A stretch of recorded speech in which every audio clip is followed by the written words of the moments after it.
ان الحمد للہ نحمده ونصلی علی رسوله الکریم اما بعد اعوذ باللہ السمیع العلیم من الشیطان الرجیم من همزه ونفخه ونفثه بسم اللہ الرحمن الرحیم وَيَسْتَفْتُونَكَ فِي النِّسَاءِ قُلِ اللَّهُ يُفْتِيكُمْ فِيهِنَّ۔ تفسیر القرآن کے سبق میں آج انشاءاللہ سورہ نساء رکوع نمبر 90 پڑھیں گے ہم۔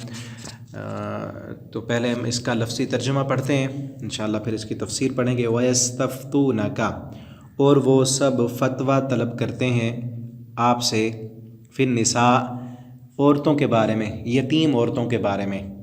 یتیموں کے احکامات کچھ پیچھے سورت کے شروع میں عورتوں کے حقوق بیان ہوئے تھے، اب یہاں اس بات کا تعلق انہی پچھلے مسائل کے ساتھ ہے۔ مزید تفسیر میں ہم پڑھتے ہیں، قل اللہ، آپ ان سے کہہ دیں کہ اللہ یفتیکم، وہ فتویٰ دیتا ہے تم کو یا حکم دیتا ہے تمہیں، فیہن، ان عورتوں کے بارے میں، وما، اور جو، یتلا، پڑھا جاتا ہے، علیکم، تم پر، فی الکتاب، کتاب میں سے، فی الیتامہ، یتیم عورتوں کے بارے میں، اللاتی،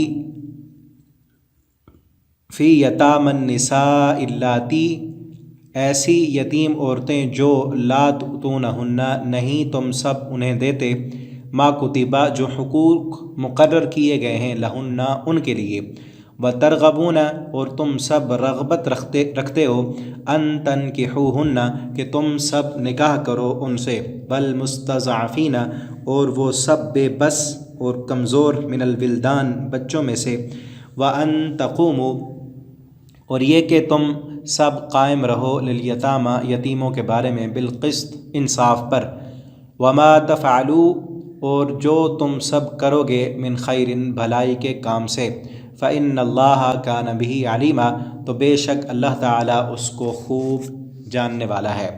وإن امرأۃ، اور اگر کوئی عورت، خافت، ڈرے، من بعلہا، اپنے خامن کی طرف سے، نشوزن، زیادتی پر، کہ وہ اس کے ساتھ ناانصافی کرتا ہے، حقوق پورے نہیں کرتا، او اعراضاً، یا بے رخی پر، فلا جناح، تو کوئی گناہ نہیں ہے، علیہما، ان دونوں پر، ان یصلحا، کہ وہ دونوں صلح کر لیں، بینہما، دونوں آپس میں، صلحا، کوئی صلح، کسی بھی بات پر وہ مصلحت اختیار کر کے صلح کر لیں، والصلح خیر، اور صلح بہت اچھی ہے، واحضرت، اور حاضر کی گئی ہے، الانفس، طبیعتوں میں، الشح، بخل یا لالچ، نفس کے اندر رکھا گیا ہے، وَإِن تُحْسِنُوا، اور یہ کہ تم سب احسان کرو، وَتَتَّقُوا، اور تم سب پرہیزگاری اختیار کرو، فَإِنَّ اللَّهَ، تو بے شک اللہ تعالیٰ، کانا ہے، بما تعملون، اس پر جو تم عمل کرتے ہو، خبیرہ، خوب خبر رکھنے والا،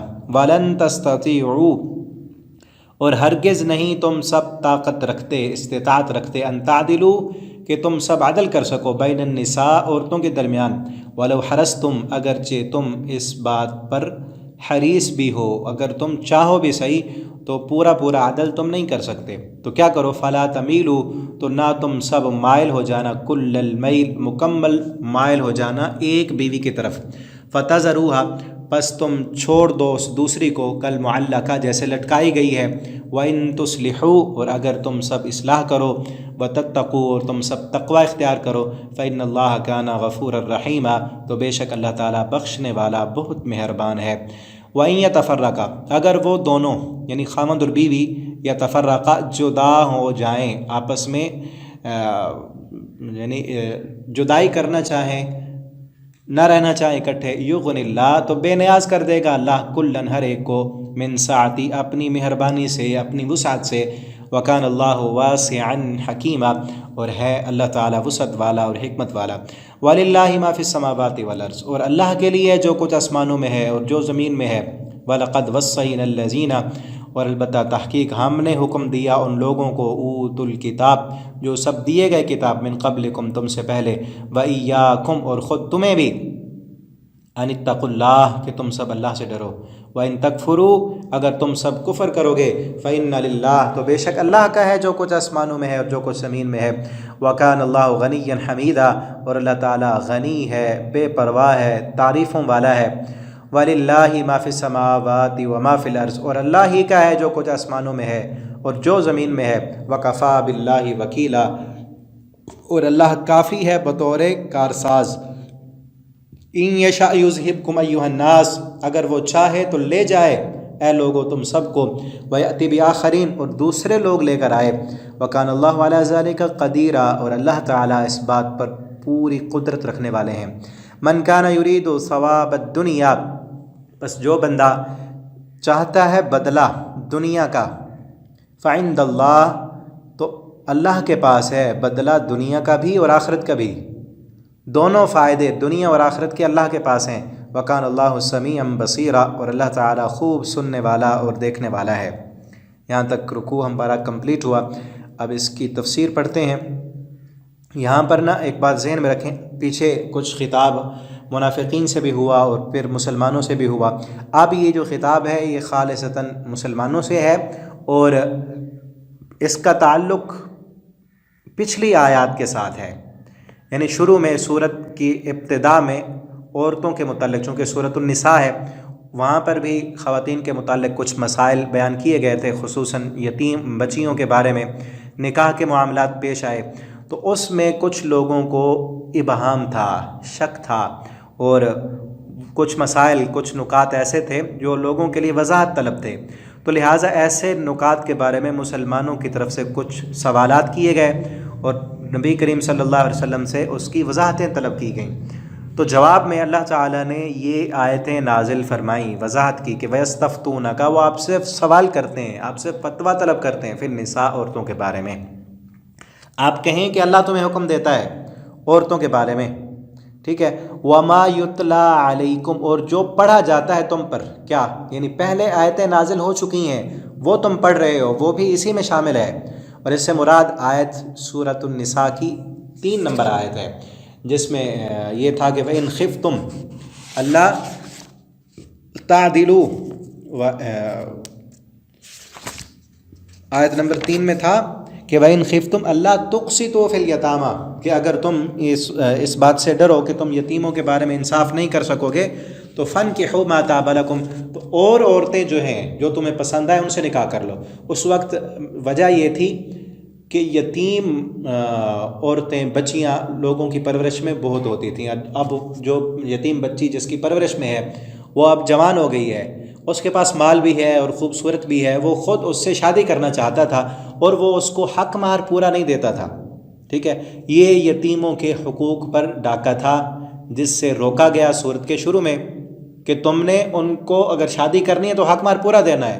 اگر تم جو ہے یہ ڈر محسوس کرتے ہو کہ اس یتیم بچی کو اپنے پاس رکھو گے پھر انصاف نہیں ہوگا، کیونکہ وہ یتیم ہے، اس کا پیچھے پوچھنے والا کوئی نہیں ہے، تو اس لیے انصاف نہیں ہو سکے گا، تو لہٰذا کسی اور عورت سے شادی کر لو۔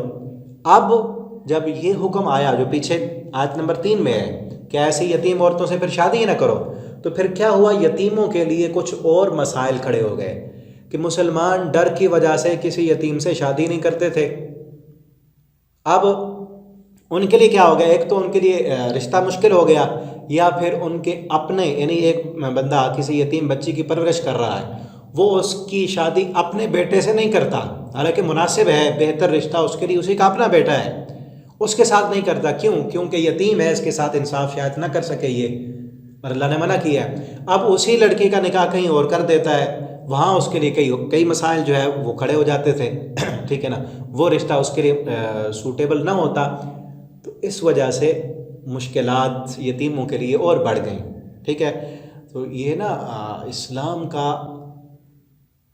جو طریقہ ہے وہ یہ نہیں ہے کہ ایک اسلام کے حکم پر عمل کرو اور دوسرا چھوٹ جائے، ٹھیک ہے نا۔ کئی بندے آج بھی اللہ کے احکامات پر عمل کرنا شروع ہوتے ہیں اور دوسرے احکامات روندے جا رہے ہوتے ہیں، یعنی درمیان میں چلنا ہے، سب کو ساتھ لے کر ایک لائن پہ چلنا ہے، اور یہی تو ہے نا امتحان، کہ ہر کسی کے حقوق پورے کرنے ہیں، ہر اللہ کے سارے حق، یعنی ایک بندہ بیٹھا ہے، اس کے پاس مہمان آئے ہیں، وہ جو ہے نا خشوع خضوع کے ساتھ نفل نماز پڑھ رہا ہے تو خشوع کے ساتھ نماز پڑھنا اللہ کی فرما برداری، لیکن اس وقت جو ہے اس کو مہمانوں کی جو ہے ان کی میزبانی کرنی چاہیے، ان کے ساتھ بیٹھنا چاہیے، ان کو ٹائم دینا چاہیے، وہ کر کے پھر خشوع کے ساتھ نماز پڑھے، ٹھیک ہے نا۔ تو اس وقت بھی ایسے ہوا، ایک کام پر عمل کرنے لگے تو پھر یتیم بچیاں ان کے حقوق پامال ہونے لگے کہ آپ کیا کریں، اور پھر اللہ تعالیٰ نے کہا کہ جو تلاوت کی یہ آیتیں نازل کی فی الکتاب فی یتامی النساء اللاتی لا تؤتونہن، کہ تم نہیں دیتے ان کا حق مہر، یہاں حق سے مراد حق مہر ہے، ما کتب لہن، جو ان کے لیے لکھا گیا، وترغبون، اور تم رغبت بھی رکھتے ہو، ان تنکحوہن، کہ ان سے نکاح کرو، یعنی تمہیں رغبت بھی ہے کہ ان کے پاس مال ہے یا خوبصورت ہیں وہ، کسی اور کو نہ دیں، ہم خود ہی نکاح کر لیں، یا اپنے کسی رشتہ دار بیٹے کے ساتھ کسی اور کے ساتھ ان کا نکاح کر لیں، تو پھر تو اجازت دی گئی کہ تم ان کے ساتھ نکاح کر لو، ٹھیک ہے، لیکن یہ ہے کہ ان کے ساتھ تم نے انصاف کرنا ہے، اور مزید آگے اس کی وضاحت اگلی آیت میں بھی آ رہی ہے۔ ان کے ساتھ جتنا تم اپنے اختیار میں ہے تمہارے، اتنا ان کے ساتھ برابری کرنی ہے، اگر دوسری بیوی ہیں تو انصاف کرنا ہے، اور جتنا کسی آزاد اور عورت کو تم حق مہر دیتے ہو ان کو بھی اتنا ہی دینا ہے، ٹھیک ہے۔ اور دوسرا یہ کہ بل ولدان، اور بچے، من الولدان، بچوں میں سے، وہ شروع میں آیت کے شروع میں، اس صورت کے شروع میں جب پڑھ رہے تھے وراثت کے مسائل، اس وقت میں نے بتایا تھا کہ جو چھوٹے بچے تھے یتیم، ان کو بھی وراثت میں ان کے حق نہیں دیے جایا کرتے تھے، ٹھیک ہے۔ تو یہاں یہ بھی آ گیا کہ ان کے ساتھ بھی تم نے اچھا سلوک کرنا ہے اور ان کے ساتھ انصاف کرنا ہے۔ اور اسی طرح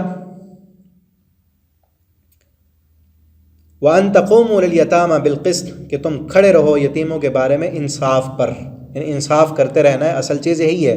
وَمَا تَفْعَلُوا مِنْ خَيْرٍ، اور جو بھی تم کرو گے بھلائی کا کام، فَإِنَّ اللَّهَ كَانَ بِهِ عَلِيمًا، اللہ اسے جاننے والا ہے۔ یہاں یہ آیت پیچھے جو شروع میں تھی نا آیتیں، ان میں ایک یہ بھی تھا کہ جو ان الذین یأکلون اموال الیتامی ظلما، جو لوگ یتیموں کا مال کھاتے ہیں ظلم کرتے ہوئے، وہ اپنے پیٹوں میں آگ بھر رہے ہیں۔ وہاں کئی طریقے بیان ہوئے، میں نے بتایا تھا کہ لوگ کیا کرتے تھے، یتیم کا مال، اپنے جو یتیم اس کی پرورش میں ہوتا اس کا مال اڑا جاتے کہ یہ بڑا ہو جائے گا تو پھر تو اس کو دینا پڑے گا، ٹھیک ہے نا، اور بسا اوقات قبضہ بھی کر لیتے۔ یہ ساری چیزیں جب آئیں تو مسلمانوں نے کیا کیا، یتیموں کے مال کے قریب بھی نہیں جاتے تھے۔ اگر کسی کی پرورش میں ہے تو ان کا کھانا پینا سب کچھ الگ کر دیا، اس سے کئی اور مشکلات جو ہے وہ پیدا ہو گئیں۔ اور تو اس پر اللہ تعالیٰ نے فرمایا جو بھی تم بہتری کرو گے نا یتیم کے بارے میں، کان اللہ بہ علیما، اللہ خوب جاننے والا ہے۔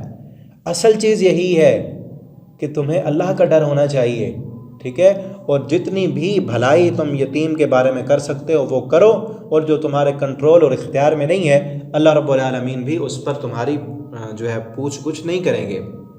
اب آگے اگلی آیت میں وَإِنِ امْرَأَةٌ خَافَتْ مِنْ بَعْلِهَا نُشُوزًا، نشوز کا لفظ پیچھے بھی آیا تھا جہاں بات ہوئی تھی الرجال قوامون علی النساء، کہ مرد جو ہے عورتوں پر حاکم ہے، وہاں نشوز کا لفظ تھا عورت کی طرف سے، کہ اگر عورت جو ہے وہ زیادتی کرتی ہے، خاوند کے حق پورے نہیں کرتی، اس کی طرف رجحان نہیں ہے اس کا، بے رغبتی کرتی ہے، اطاعت نہیں کرتی، فرمان برداری نہیں کرتی، تو اس کے بارے میں یہ کہا گیا کہ اس کو واعظ و نصیحت کرو، سمجھاؤ، ٹھیک ہے نا، یا بستر الگ کر دو، یا پھر ہلکی مار کا بھی کہا گیا، یا پھر جو ہے اس کی عورت کی طرف سے اور مرد کی طرف سے دو مصلح بیٹھ کر صلح کرائیں، ٹھیک ہے نا۔ اب یہاں ہے کہ اگر کوئی عورت اپنے خاوند کی طرف سے زیادتی کا ڈر ہے اسے، کہ خاوند جو ہے اس کے ساتھ ٹھیک نہیں رہ رہا، زیادتی کرتا ہے، بے رخی کرتا ہے، اس کو اس کے حقوق پورے نہیں دیتا، اس کا خرچہ نہیں دیتا، نان و نفقہ نہیں دیتا، یا بسا اوقات ایسے ہو سکتا ہے اس نے جو ہے نا کہیں دوسری شادی کی ہوئی ہے اور اس کو بہانے سے جو ہے نا بلا وجہ کا اس پر جو ہے نا روب ڈالتا ہے، ستاتا ہے، تنگ کرتا ہے، اور یا مہر معاف کرانا چاہتا ہے، یا ہو سکتا ہے کہ عورت کے جو سسرال ہیں اس کے میکے، اس کے والدین وہ کھاتے پیتے گھرانے کے مالدار ہیں، یہ بلیک میل کر کے ان سے مال لینا چاہتا ہے، کئی طریقے ہو سکتے ہیں، یعنی کہ اس نے اپنی بیوی کو تنگ کیا ہوا بلا وجہ کا، چاہے کوئی بھی وجہ ہے، یا یہ ہے کہ اس نے اور شادی کی، اب اس کو چھوڑنا چاہتا ہے، بہانے بنا رہا ہے مفت کے، یا عورت اس کو پسند نہیں ہے، ٹھیک ہے نا، او اعراضاً، بے رخی پر تل آیا ہے خاوند، تو پھر کیا کرے اب عورت، ٹھیک ہے نا، اس کے لیے کیا ہے، فلا جناح علیہما، تو دونوں پر کوئی حرج نہیں ہے کہ وہ صلح کر لیں، یہاں صلح سے مراد یہ ہے کہ وہ آپس میں سارے معاملات طے کر لیں، یا تو یہ ہے کہ عورت خلا لے لے خامن سے کہ میں اب تیرے ساتھ نہیں رہ سکتی، اور جب کہ ہم پیچھے پڑھا ہے کہ اس کو حق مہر بھی عورت کو معاف کرنا پڑے گا، وہ نہیں لے گی، جو خامد نے اس کو دی ہے وہ واپس کرنا پڑے گا، ٹھیک ہے نا۔ بس اوقات آج کل ہمارے معاشرے میں بہت سارے ایسے مسائل چلتے ہیں کہ خامد نے عورت کو حق مہر میں کوئی پلاٹ دیا ہوا ہے، پیسہ دیا ہوا ہے، اب اس کو وہ پسند نہیں ہے، اس کو رکھنا نہیں چاہتا، اور طلاق اس لیے نہیں دیتا کہ اس کو جو حق مہر ہے وہ تو پھر عورت کا ہوگا، اور عورت اس لیے خود طلاق نہیں لیتی کیونکہ وہ حق مہر واپس کرنا پڑے گا، ٹھیک ہے نا۔ تو بہرحال صلح تو کسی بات پر اگر کرنی ہے نا، اگر عورت خلا لینا چاہتی ہے تو حق مہر واپس کر دے، ٹھیک ہے، اور این اصلحا، دونوں صلح کر لیں، والصلح خیر، صلح بہتر ہے۔ اور اس میں یہ بھی ہے کہ عورت اپنے کچھ حقوق جو ہے وہ چھوڑ دے، یعنی ایک خامد، اس کی کئی بیویاں ہیں یا اس نے دوسری شادی کی ہے اور یہ عورت اس کو پسند نہیں ہے، ٹھیک ہے، اور یہ چاہتا ہے کہ یہ میرے ساتھ نہ رہے، عورت چاہتی ہے کہ پیچھے بس اوقات ہوتا ہے عورت کے پیرنٹس نہیں ہیں اور کوئی اور اس کا ولی وارث نہیں ہے، وہ چاہتی ہے کہ میں اس کے ساتھ ہی رہوں، اور خامن چاہتا ہے کہ یہ مجھے پسند ہی نہیں، ٹھیک ہے نا، ہوتا ہے نا بس اوقات ایسے کہ خامن کو وہ پسند ہی نہیں ہے، وہ کہتا ہے کہ یہ جو عورت مجھے پسند نہیں، میں کیوں اپنے خون پسینے کی کمائی اس کو دوں۔ اور عورت یہاں معاشرے میں عورتیں بیچاری پھر کوئی ان کا پرستان حال نہیں ہوتا، بلا وجہ ان کو پر ظلم کرتے ہیں، ان کو ستاتے ہیں، تو پھر کیا کرے؟ عورت مصلحت اختیار کر لے، اپنے حقوق سے دستبردار ہو جائے، اس کو کہے کہ بس طلاق نہ دے، مجھے نان و نفقہ دے، چاہے دوسری شادی تو نے کی ہے تو جا ادھر، ٹھیک ہے نا۔ والصلح خیر، کسی نہ کسی طرح صلح کر لے، صلح بہتر ہے، یعنی اس کی 2 بیویاں ہیں، 3 ہیں، وہ کہے کہ چلو میری باری والا دن بھی اسی کا، ٹھیک ہے نا، مجھے آپ اپنی بیوی بنا کر رکھیں اور مجھے ایک جو ہے وہ سہارا تو ملا رہے نا، ٹھیک ہے۔ والصلح خیر، صلح کسی نہ کسی معاملے پر کر لیں، یہ بہتر ہے۔ وأحضرت الانفس الشح، کیونکہ طبیعتوں میں شح، بخل رکھا گیا ہے۔ شح اصل نا یہ کہتے ہیں ہرس کو، ہرس، طبیعتوں میں ہرس رکھا گیا ہے۔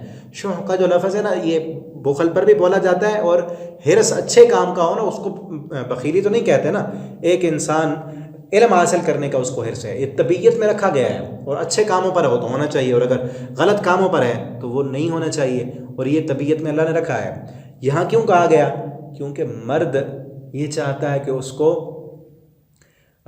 خرچہ نہ کرنا پڑے، یا عورت یہ چاہتی ہے کہ خود خلا نہ لے چونکہ اس کو حق مہر واپس کرنا پڑتا ہے۔ بہرحال یہ ساری چیزیں انسان جو ہے اس طرف مائل ہوتا ہے، تو کہیں نہ کہیں کسی پوائنٹ پر، کسی نقطے پر خاوند اور بیوی کی صلح ہوتی ہے تو آپس میں صلح کر لیں۔ عورت اگر دیکھتی ہے کہ پیچھے میرا کوئی نہیں، یا اب جو ہے عمر ڈھل چکی ہے، میں اس کو چھوڑ کر کہاں اور جاؤں گی، کس کے ساتھ اور نکاح کروں گی، چلو پورے حقوق نہیں دے رہا، نام کا ایک گھر تو ہے نا، ٹھیک ہے نا، تو اس پر وہ صلح کر لے۔ وَإِن تُحْسِنُوا، اگر تم احسان کرو گے، وَتَتَّقُوا، اللہ سے ڈر جاؤ گے، فَإِنَّ اللَّهَ كَانَ بِمَا تَعْمَلُونَ خَبِيرًا، اللہ تمہاری ایک ایک کام کو دیکھنے والا ہے، خبردار ہے۔ اصل یہ ہے کہ قرآن پڑھا ہو نا، قرآن آتا ہو، پھر کبھی نہیں ہو سکتا کہ انسان ایسے معاملات کرے، ٹھیک ہے نا۔ قرآن آپ یہ دیکھیں نا، اس طرح شروع میں نے کہا یہ بنیادی مسائل، گھریلو مسائل، خاندانی معاملات وہ سلجھائے جا رہے ہیں اس صورت میں، کہ اپنے گھر میں اب بلا وجہ ایک گھر کو جہنم تو نہ بناؤ نا۔ خاوند بیوی کی بنتی نہیں، وہ اس کو پسند نہیں، وہ طلاق بھی نہیں دیتا، چھوڑتا بھی نہیں ہے، بغیر کسی وجہ کے جو ہے نا وہ تنگ کر رہا ہے، اور ہر وقت جو ہے نا گھر میں دنگا فساد ہے، یہ چیزیں نہیں ہونی چاہیے، ٹھیک ہے نا۔ امن سے، سکون سے، اطمینان سے رہنا چاہیے۔ اور ہاں طبیعتیں، مزاج مختلف ہو سکتے ہیں، کسی کے ساتھ نہیں بنی تو صلح کر لیں۔ اب مزید اگلا سٹیپ کیا آ رہا ہے، پھر کیا کرنا ہے؟ اگر کسی بھی معاملے پر صلح نہیں کی جا سکتی تو کیا کریں؟ وَلَن تَسْتَطِيعُوا، اور ہرگز، وہ اگلی آیت میں مزید آ رہا ہے، وَلَن تَسْتَطِيعُوا، یہاں یہ کہا گیا کہ تم ہرگز نہیں طاقت رکھتے کہ اپنی عورتوں کے درمیان عدل کر سکو، پیچھے تیسرے نمبر پر جو آیت تھی اس میں آگے یہی تھا کہ تم دو دو تین تین چار چار عورتوں سے شادی کر سکتے ہو، اور وہاں پھر یہ شرط لگائی گئی اگر تم عدل کرو، شرط یہ کہ عدل کرنا ہے، عدل نہیں کر سکتے تو پھر ایک ہی کافی ہے۔ اب یہاں بتایا گیا کہ تم ہرگز طاقت نہیں رکھتے کہ تم ان کے درمیان عدل کرو، وَلَوْ حَرَصْتُمْ، اگرچہ تم چاہو بھی صحیح، اپنے طرف سے جتنی بھی کوشش کر لو، تم عدل جو اصل عدل کا تقاضا ہے وہ کر ہی نہیں سکتے۔ کیوں؟ کیونکہ ظاہری جو چیزیں ہیں ان میں تو عدل کیا جا سکتا ہے نا، مثلا گنتی کی چیزیں ہیں کہ ایک بندے کی 3 بیویاں ہیں 4 ہیں، وہ گنتی میں سب کو برابر کی چیز بانٹ کر دے سکتا ہے، جس طرح نبی کریم صلی اللہ علیہ وسلم کی ہمارے لیے اسوہ حسنہ، آپ کی زندگی بہترین نمونہ ہے۔ آپ کی 11 بیویاں تھیں، آپ نے سب کے جو ہے دن بانٹے ہوئے تھے، ایک ایک دن سب کے گھر میں آپ رات گزارا کرتے تھے، اور ہر روز عصر سے لے کر مغرب تک آپ اپنی ہر بیوی کے پاس جاتے، ٹھیک ہے نا، اور اتنا اس پہ آپ کا عدل ہوتا کہ کسی بیوی کے پاس بیٹھے ہوئے زیادہ دیر ہو گئی ہے نا تو اندر الجھن پیدا ہو جاتی کہ اس کے پاس زیادہ دیر کیوں ہو گئی، ناانصافی ہو رہی ہے، ٹھیک ہے نا۔ لیکن نبی کریم صلی اللہ علیہ وسلم کا دلی میلان جو تھا وہ سیدہ عائشہ کی طرف تھا، اور آپ صلی اللہ علیہ وسلم اللہ سے کہا کرتے تھے اللہم ھذا قسمی، اللہ یہ میری تقسیم ہے جو میں نے تقسیم کی ہے، اور میرے دل کا معاملہ اس کا میں مالک نہیں ہوں، اللہ فلا تلمنی فیما املک، اللہ مجھے ملامت نہ کرنا جس کا تو مالک ہے میں مالک نہیں ہوں، میرا دل جو ہے وہ عائشہ کی طرف ہے، اور یہ انسان کے بس کی بات نہیں ہے، ٹھیک ہے نا۔ ایک اور وہ کسی بھی وجہ سے ہو سکتے، ایک انسان کو اللہ نے ذہانت زیادہ دی ہے، ایک کو حسن زیادہ دیا ہے، کسی کو اخلاق زیادہ دیا ہے، ٹھیک ہے نا، اور یہ ہر کسی میں ہوتا ہے، آپ کے بچے بھی ہیں نا چاہے، ان میں بھی کسی نہ کسی کی طرف رجحان، انٹریکشن، محبت زیادہ ہو جاتی ہے، کیونکہ ایک بات چونکہ بیویوں کی ہو رہی ہے، ایک بیوی وہ زیادہ کیئر کرنے والی ہے، زیادہ محبت کرنے والی ہے اپنے خامن سے، تو بلا وجہ ہوتا ہے اسی کی طرف رجحان جو ہے وہ زیادہ ہو جائے گا۔ جس طرح آپ کا شاگرد، ایک شاگرد آپ کا بڑا فرما بردار، آپ کا احسان مند، آپ کی بات ماننے والا، سبق یاد کرنے والا، ذہین زیادہ، اچھے نمبر لینے والا، ظاہر بات ہے استاد کی دلی رجحان اسی کی طرف ہو جائے گا۔ تو یہاں بھی یہی ہے کہ جس کی طرف، جس کا ذہانت، امی عائشہ کی طرف آپ کا رجحان کیوں تھا؟ یہی وجہ تھی نا کہ امی عائشہ رضی اللہ تعالیٰ عنہ ذہین تھیں اور حدیثوں کی حافظہ تھیں، اور آپ صلی اللہ علیہ وسلم کی فرما بردار تھیں، ٹھیک ہے نا۔ تو یہ ساری چیزیں انسان کا اس پر بس نہیں ہے، تو انسان کی پکڑ اسی کام پر ہے جو بس ہے، ٹھیک ہے نا، جو اختیار میں ہے، یعنی بظاہر خرچہ سب کو برابر دینا ہے، گھر دیے ہیں، کپڑے لیے ہیں، کوئی بھی چیز ہے وہ برابر ہونی چاہیے، اور باریاں بھی برابر ہونی چاہیے، اور دلی رجحان میلان وہ اگر کسی کی طرف ہے تو اس کا انسان کو اس پر کنٹرول ہی نہیں ہے، اختیار ہی نہیں ہے۔ تو اگر یہ ظاہری چیزوں میں نبی کریم صلی اللہ علیہ وسلم کا فرمان، ایک بندے کی 2 بیویاں ہیں، وہ ایک کی طرف مائل ہو جاتا ہے اور دوسری کی پرواہ ہی نہیں، قیامت کے دن آئے گا ایک حصہ اس کے جسم کا ایک حصہ مفلوج ہوگا، کیونکہ ایک کے حقوق اس نے پورے نہیں کیے۔ اور یہاں پھر کیا کہا گیا کہ دلی رجحان تو ہونا ہے، اس کے تم اختیار نہیں رکھ سکتے، تو پھر کیا کرو، فلا تمیلوا کل المیل، تو نہ تم مائل ہو جاؤ مکمل طور پر ایک ہی بیوی کی طرف مائل ہو جانا، فتذروها کالمعلقہ، اور دوسری جو ہے وہ معلق، لٹکی ہوئی ہو۔ لٹکی ہوئی کا کیا معنی؟ کہ نہ ہی وہ شوہر والی ہے اور نہ ہی وہ متعلقہ ہے، یعنی اس کا شوہر اس کا ساتھ وہ تعلق ہی نہیں، بالکل چھوڑا ہوا ہے اس کو، وہ ایسی ہے جیسے اس کا شوہر ہو ہی نہ، کوئی اس کے حقوق پورے نہیں ہو رہے، ٹھیک ہے نا۔ تو ایسے نہ کرو، ایسے کرو گے تو نقصان ہوگا۔ تو یا اس کو نہیں رکھنا چاہتے تو چھوڑ دو، اچھے طریقے کے ساتھ رکھنا ہے تو پھر کیا کرو، اس کے حقوق پورے کرو، ٹھیک ہے نا۔ فتذروها، دلی میلان ایک کی طرف ہے تو اس میں اختیار ہی نہیں ہے، دوسری کو معلق کر کے نہ چھوڑو، وَإِن تُصْلِحُوا، صلح کرو، اصلاح کرو۔ اور یہاں بھی وہی پیچھے والی بات، کسی بھی معاملے پر صلح ہو سکتی ہے۔ نبی کریم صلی اللہ علیہ وسلم، آپ کی بیوی تھی حضرت سودا رضی اللہ تعالی عنہ، وہ آخری عمر میں، وہ چونکہ زیادہ عمر کی تھیں، بوڑھی ہو گئیں، تو آپ صلی اللہ علیہ وسلم نے دل میں ارادہ کیا کہ ان کو طلاق دے دیں، تو انہوں نے آپ صلی اللہ علیہ وسلم سے آ کر صلح کی کہ اے نبی کریم صلی اللہ علیہ وسلم آپ طلاق نہ دیں، آپ ایسے کریں میری باری والا جو دن ہے وہ عائشہ کو دے دیا کریں، آپ مجھے طلاق نہ دیں، کیونکہ قیامت میں تو میں آپ کی بیوی ہوں گی نا، ٹھیک ہے نا۔ تو اس طرح بھی ہو سکتا ہے کہ ایک عورت دیکھ رہی ہے کہ خامد میری طرف اتنا رجحان نہیں ہے، اس کو ضرورت نہیں رہی، یا اس کی اپنی جسمانی کوئی بیماری ہو سکتی ہے، کوئی مسئلہ ہو سکتا ہے، تو وہ اس پر صلح کر سکتی ہے کہ میں بیوی ہوں، آپ کی خرچہ دیں، گھر دیں، ٹھیک ہے نا، اور میں اب خوش دلی سے جو حقوق ہیں وہ میں معاف کرتی ہوں. تو اس پر بھی اگر صلح ہو سکتی ہے تو کر لیں، ٹھیک ہے نا. آخری حد تک پچھلے بھی آیت میں بھی یہی تھا کہ خامد اور بیوی والصلح خیر، صلح رکھیں تو بہتر ہے. یہاں یہ دیکھیں نا کس سے روکا جا رہا ہے، اصل بات کیا ہے. یہاں ہمارے ہاں ہوتا یہ ہے کہ طلاق کو تو کفر سمجھا جاتا ہے، بلکہ اگلی آیت میں اس کی طرف ترغیب دلائی گئی ہے. باقی ساری چیزیں تنگ بھی کیا جا رہا ہوتا ہے اور بلا وجہ کا ستایا جا رہا ہوتا ہے، تانے دیے جا رہے ہوتے ہیں کیونکہ بیوی پسند نہیں ہے، گھر والوں کو پسند نہیں، یا کوئی بھی مسئلہ ہے، اور گھر کو جو ہے نا، گھر کی زندگی کا سکون سب برباد کیا جا رہا ہوتا ہے، اور یہ چیزیں نہیں کرتے ہم، ٹھیک ہے نا. وَإِن تُصْلِحُوا وَتَتَّقُوا فَإِنَّ اللَّهَ كَانَ غَفُورًا رَحِيمًا. اگر تم صلح کرو گے اور تقوی اختیار کرو، اصل چیز ہے تقوی.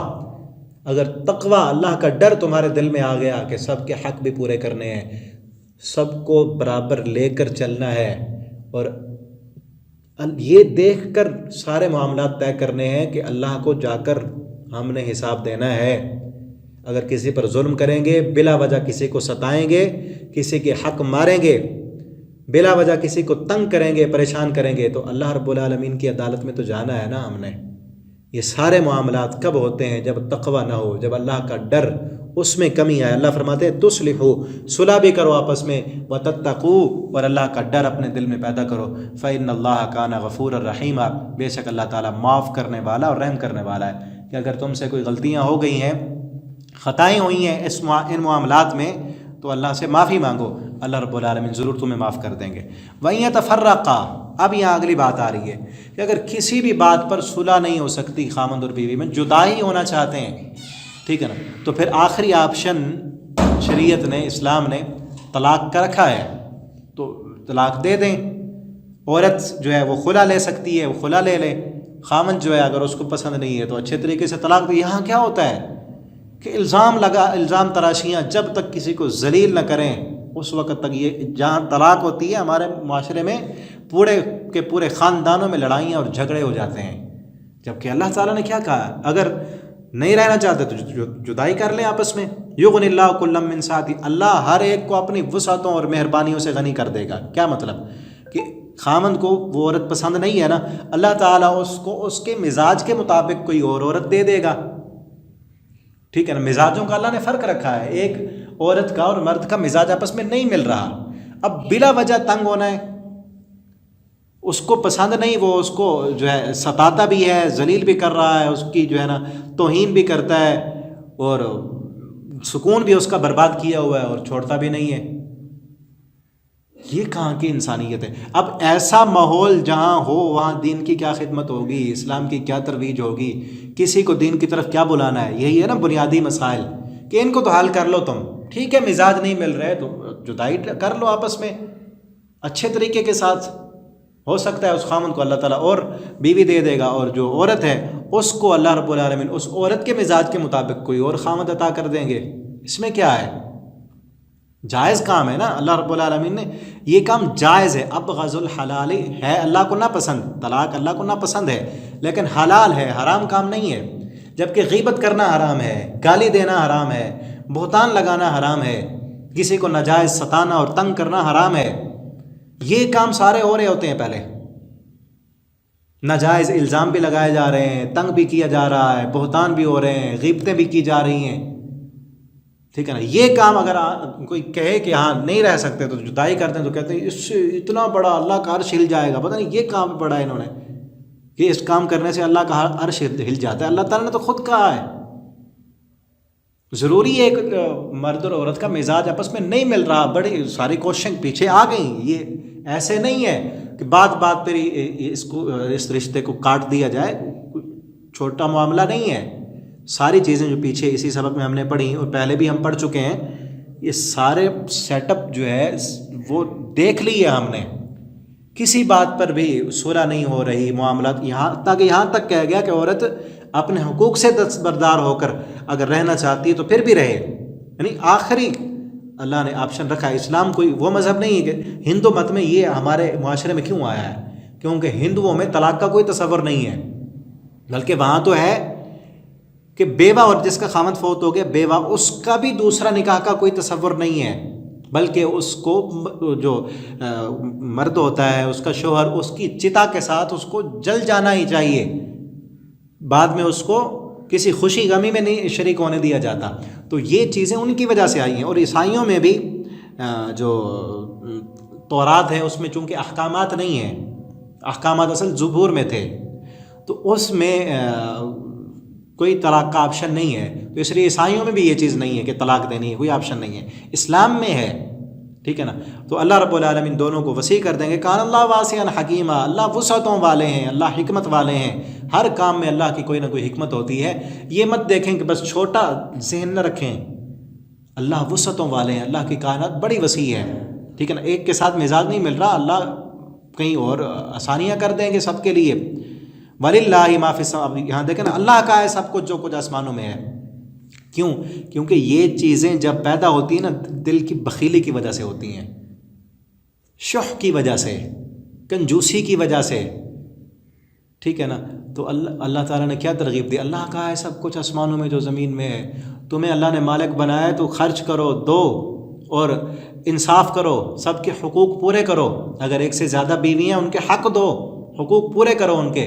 اگر تم وسعت ظرفی کے ساتھ وسیع ہو جاؤ گے تو اللہ تمہیں وسعتیں دیں گے، ٹھیک ہے نا. اللہ تمہیں غنی کر دیں گے. اور اگر تم کنجوس بنو گے اور حق نہیں دو گے، سب کے حقوق پورے نہیں کرو گے، اللہ بھی تمہیں کم کر دے گا. وَلِلَّهِ مَا فِي السَّمَاوَاتِ وَمَا فَلَقَدْ وَصَّيْنَا الَّذِينَ، وصیت کی ہم نے ان لوگوں کو جو تم سے پہلے جن کو کتاب دی گئی ان کو بھی وصیت کی. وَإِيَّاكُمْ، اور خود تمہیں بھی وصیت کرتے ہیں. کس چیز کی؟ أَنِ اتَّقُوا اللَّهَ، اللہ سے ڈرو.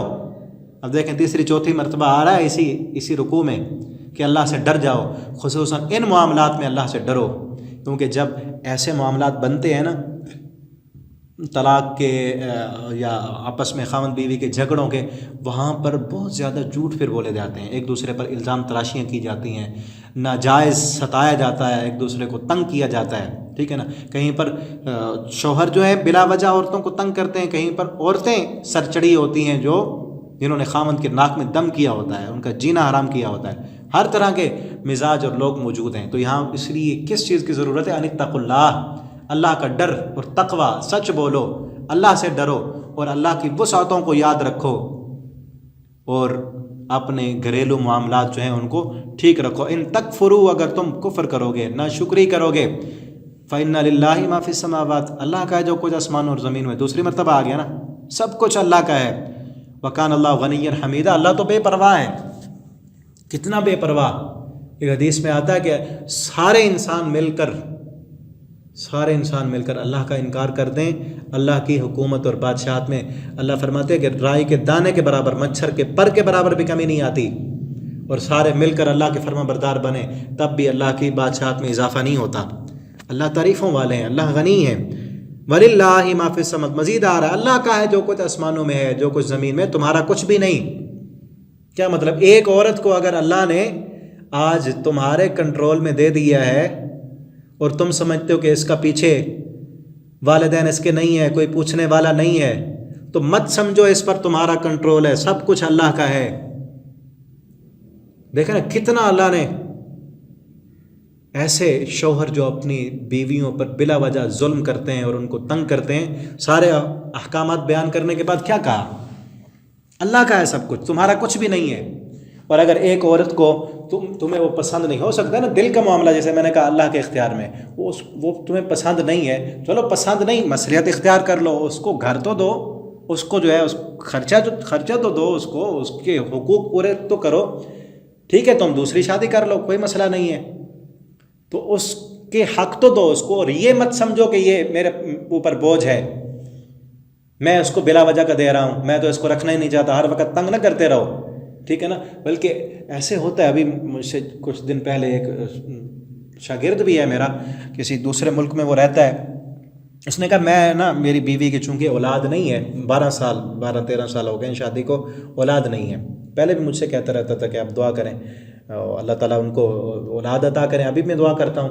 تو مجھ سے انہوں نے مسئلہ پوچھا کہ اب میں دوسری شادی کرنا چاہتا ہوں، میں پہلی کو طلاق دیتا ہوں. میں نے بڑا سمجھا اسے، پھر بھی کہتے ہیں نہیں پھر ایسے معاملات ہیں، مشکلات ہیں. میں نے کہا نہیں، ٹھیک ہے نا. یہاں ہو سکتا ہے یہ بھی میری بات ان تک پہنچے یا وہ سن لے کہیں سے. یہ اللہ تعالیٰ کیا کہنا چاہتے ہیں؟ اللہ کا سب کچھ ہے. ایک عورت نے 10-12 سال آپ کے ساتھ گزارے، اولاد بھی نہیں ہے، اب اس کو اس معاشرے میں ہمارے ملک میں کون اس کو شادی کرے گا؟ کتنی اس کے لیے مشکلات اور پریشانیاں ہوں گی. ہاں ٹھیک ہے، آپ اس کو خرچہ دیں، اس کو گھر رکھیں، آپ کی بیوی بن کے رہے، اس کو بھی اس پر خرچ کریں. اور یہ مت سمجھیں کہ میں دے رہا ہوں اس کو، میرا احسان ہے اس پر. نہیں، للہ، اللہ کا ہے سب کچھ. وَلِلَّهِ مَا فِي السَّمَاوَاتِ، اللہ کے لیے سب کچھ جو کچھ آسمان اور زمین میں ہے. وَكَفَى بِاللَّهِ وَكِيلًا، اللہ بطور کارساز کافی ہے، وکیل. آج اگر ایک عورت کا وکیل نہیں ہے نا جو تم سے پوچھے، ایسے مظلوم کا وکیل قیامت کے دن اللہ خود ہوگا. اگر آج اس پر اس وجہ سے ظلم کرتے ہو، کوئی پوچھنے والا نہیں ہے، وہ بیچاری مظلوم ہے، وہ کہیں جا نہیں سکتی، اس کے والدین نہیں ہیں، اس کا گھر نہیں ہے، تو وَكَفَى بِاللَّهِ وَكِيلًا، اللہ بطور وکیل کافی ہے. اور خصوصاً وہ جنہوں نے 2-2 3-3 شادیاں کی ہوئی ہیں اور بیچاری پہلے والی بیویوں پر ظلم کرتے ہیں، ناانصافیاں کرتے ہیں، تو مت سمجھیں. ٹھیک ہے نا. اللہ تو سب کچھ دیکھ رہے ہیں نا. اتقوا اللہ. ہاں ٹھیک ہے، ایک سے زیادہ شادیاں کرنی چاہیے، ترغیب اسی کی ہونی چاہیے، کریں گے چونکہ عورتوں کی تعداد زیادہ ہے، لیکن ساتھ شرط ہے کہ انصاف کریں. اور انصاف ظاہری معاملات میں، دل کے معاملات، دل کا میلان رجحان میں نے کہہ دیا ہوا، پچھلی آیت میں ہم پڑھ چکے، وہ تو اللہ کے اختیار میں ہے. وَكَفَى بِاللَّهِ وَكِيلًا، اور اللہ وہ طور کارساز کافی ہے. إِن يَشَأْ يُذْهِبْكُمْ، اگر وہ چاہے تو تم سب کو لے جائے.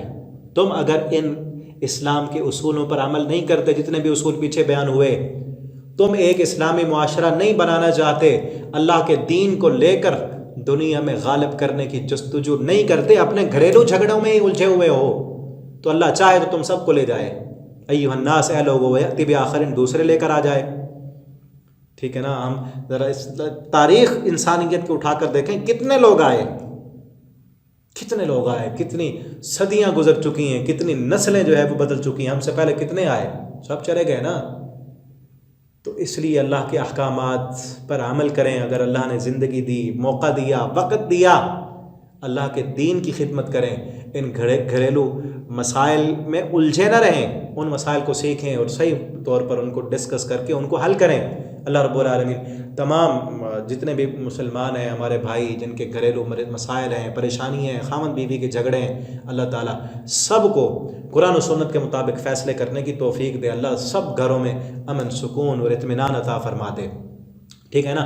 اور دین کی خدمت کریں، اللہ کے دین پر عمل کریں اور اس دین کو لوگوں تک پہنچائیں. اگر تم نہیں کرتے، اللہ تمہیں لے جائے اور لوگ لائے. وکان اللہ علی ذالک قدیر، اللہ اس بات پر قادر ہے. من کان یرید ثواب الدنیا، جو بندہ دنیا میں بدلہ چاہتا ہے نا اپنی اچھائیوں کا، اپنی نیکیوں کا، یعنی اس کا جینے کا مقصد دنیا ہے، فعند اللہ ثواب الدنیا والآخرہ، تو دنیا بھی تو اللہ کے پاس ہے، آخرت بھی اللہ کے پاس ہے. تو ایک چیز کیوں لیتے ہو؟ دونوں لو نا. ٹھیک ہے نا. ایک بندہ ہے، اس کے پاس دونوں چیزیں ہیں، اور آپ کہیں کہ نہیں یہ چھوٹے والی جو ہے یہ مجھے دے دیں. دنیا آخرت کے مقابلے میں تو کچھ بھی نہیں. ٹھیک ہے نا. اور ہمیں سکھایا کیا گیا ہے، پیچھے ہم پڑھا ہے سورہ بقرہ میں، ربنا آتنا فی الدنیا حسنہ وفی الآخرۃ حسنہ، اللہ دنیا میں بھی اچھا دے، آخرت میں بھی اچھا دے، کیونکہ سب کچھ تیرے پاس ہے. تو اس لیے اللہ رب العالمین سے دونوں چیزیں مانگنی چاہیے کہ اللہ ہمیں دنیا میں بھی بھلائی دے، دنیا میں بھی اچھائی دے، رزق حلال دے اور عافیت دے، صحت دے. ٹھیک ہے نا. اچھا گھر دے، اچھی اولاد دے، اللہ اچھا ہمیں کاروبار دے اور اچھا دنیا میں مقام دے. یہ ساری چیزیں اللہ سے مانگنی چاہیے. ان میں کوئی عیب نہیں ہے. انسان اچھا کھائے، اچھا پیے، اچھے گھر میں رہے، اچھی گاڑی میں سفر کرے، ٹھیک ہے نا، اس کا اچھا مقام ہو، اپنا سٹیٹس اچھا ہو، لیکن ان ساری چیزوں کو کرتے ہوئے شریعت کو پس پشت نہ ڈالے، شریعت کے احکامات نہ بھولے. ٹھیک ہے نا. تو سب کچھ ٹھیک ہے، جائز ہے، اعلیٰ سے اعلیٰ گھر میں رہے، کروڑوں کے گھر میں رہے، کون اس کو منع کرتا ہے. لیکن یہ ہے کہ وہ کروڑوں کا گھر سود، رشوت، حرام اور ظلم کے پیسوں سے بنا ہوا نہ ہو، اور غریبوں کا بھی حق ادا کیا ہو. یہ نہ ہو کہ خود کروڑوں کی بنگلے میں رہ رہا ہے اور اس کا بھائی بیچارہ دوسرا مسلمان اس کے پاس جائے، جھونپڑی بھی نہیں ہے اور اس کو پرواہ ہی نہیں ہے، ایسا مسلمان اس کو وہ نیک نہیں ہو سکتا، ٹھیک ہے نا؟ تو ساری چیزیں دنیا بھی اچھی مانگیں اللہ سے، اللہم ربنا آتنا فی الدنیا حسنہ، اور اس کے لیے محنت بھی کریں، کوشش بھی کریں، جہاں سے فائدہ ملتا ہے کام کریں، محنت کریں، دنیا کے لیے بھی اور آخرت کے لیے بھی، لیکن مطمع نظر آخرت ہو۔ آخرت صرف دنیا مقصد بن جائے، آخرت بھول جائے تو پھر نقصان سے خالی نہیں ہے، پھر تو دنیا ہی دنیا ہے۔ یعنی جو بندہ دنیا چاہتا ہے آخرت ہے ہی نہیں اس کے لیے، دن رات صبح شام کی محنت کوشش کاوش، وہ کس کے لیے؟ دنیا کے لیے، آخرت ہے ہی نہیں۔ جبکہ چاہیے کیا؟ آخرت کے لیے محنت کریں، دنیا تو چند دن کے لیے ہے نا، یہاں ہماری دنیا ہماری ضرورت ہے، مقصد نہیں ہے، مقصد آخرت ہے۔ مقصد اپنا آخرت بنائیں اور یہ دعا بار بار کرتے رہا کریں، ربنا آتنا فی الدنیا حسنہ وفی الآخرۃ حسنہ وقنا عذاب النار، ٹھیک ہے نا؟ یہاں تک قرآن کی آیت ہے، اور آگے بھی الفاظ ہیں، وقنا عذاب القبر وقنا عذاب الحشر وقنا عذاب المیزان وادخلنا الجنۃ مع الابرار برحمتک یا عزیز یا غفار۔ رکوع بھی ہمارا کمپلیٹ ہو گیا ہے۔ اللہ تعالی ہمیں قرآن پڑھنے، سمجھنے اور اس کے مطابق عمل کرنے کی توفیق اور جرت عنایت فرما دیں۔ آخر دعوانا الحمد للہ رب العالمین۔